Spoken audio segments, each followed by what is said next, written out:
What's up YouTube? It's Todd Horst here with Tasty Tracker. Sorry I haven't done a video in a couple days. I've been up north at my cabin and working with a contractor, and up until a couple days ago I didn't have any internet. I was working off of a hotspot, so I couldn't record and upload videos in a timely fashion. But now I've got internet, so I can start doing that again. And with my free time here, I've been really overhauling the website, so there's a lot of things breaking and a lot of things changing. The biggest noticeable thing that users will notice are the friendly URLs, but that doesn't really mean much to anybody. What that means internally is I've restructured everything and have made it easier for me to roll out the next set of features so that I can continue to go at a fast pace.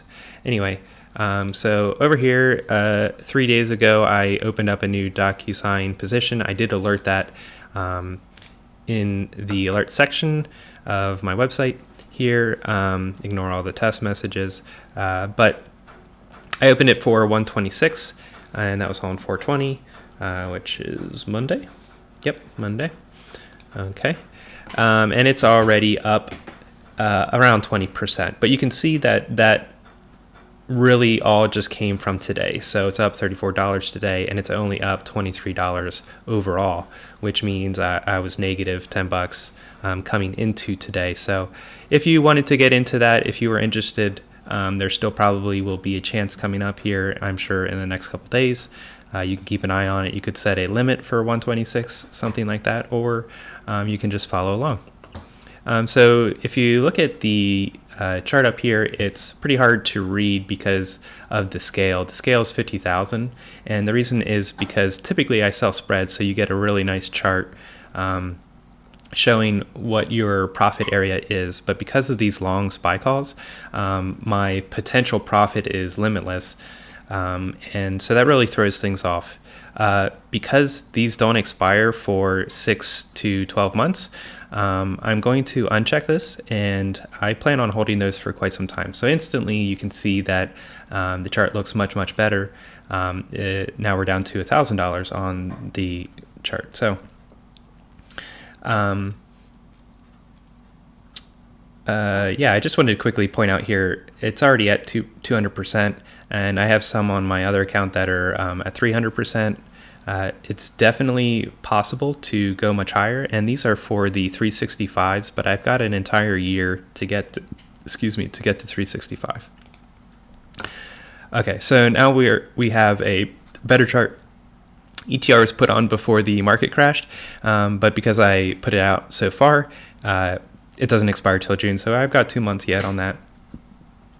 And it's trading right now at around $100, and so I need it to get above 130 in order for this position to be profitable. But because we have so long, I'm really only interested in the next cycle. I don't want to adjust this too soon or worry about it too soon. It could definitely make $30 up. Yesterday it made about $5 up. So and today it's pretty flat, but who knows, we might be up $1. So anyway, so for right now, I'm going to uncheck that position to get a view of what we're doing on this cycle. That makes things instantly very readable, and now our scale's at $500.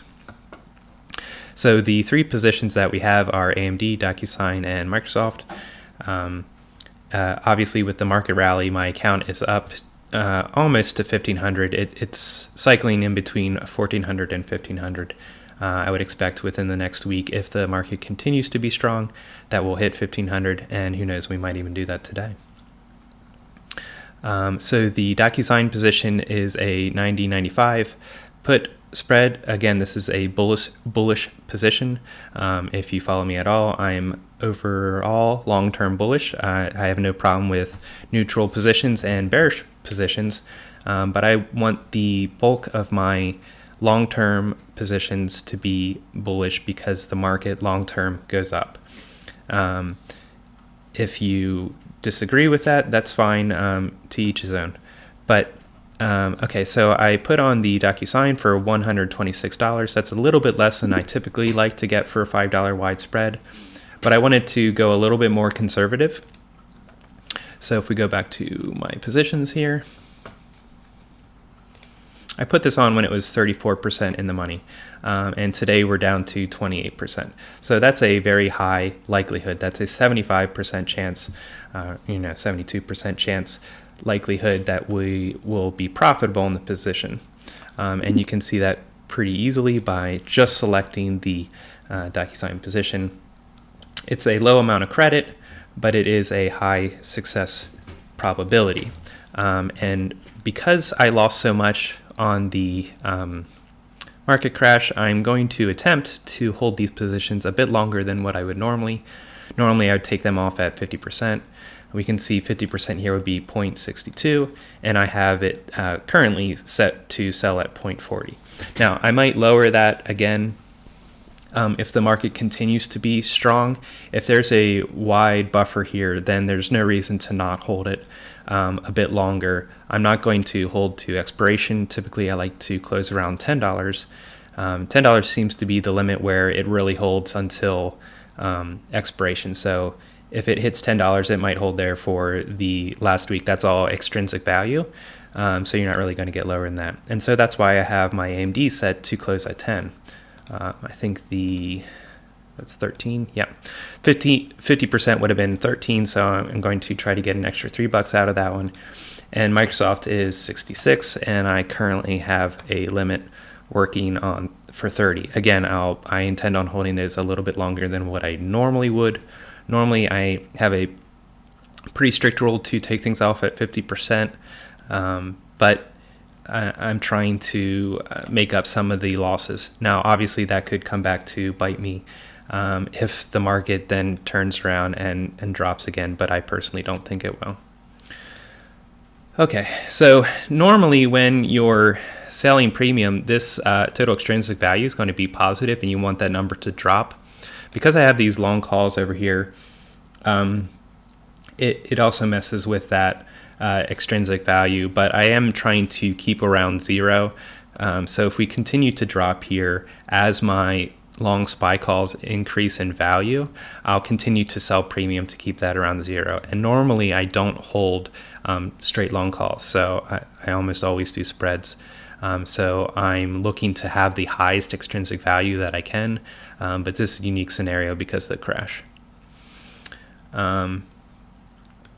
Yeah, so I think the last thing I wanted to really cover was that we're at around 1500, and it's really important to not freak out in little blips like market crashes if the scenario isn't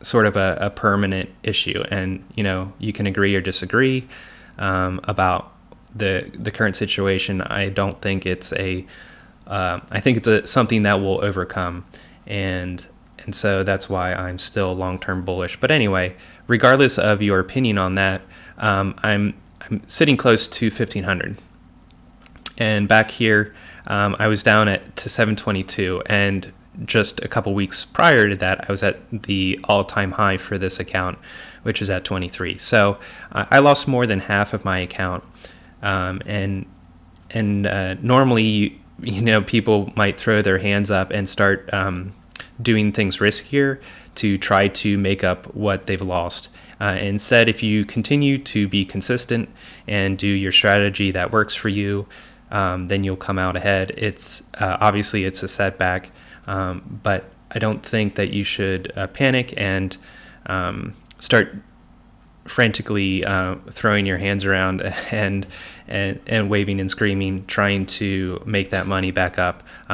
Just do the slow and steady approach that's been working for you, and there's no reason to think that it wouldn't work for you again in the future. Anyway, I guess I'll leave it there. If you have any questions, let me know in the comments below. Thanks, guys.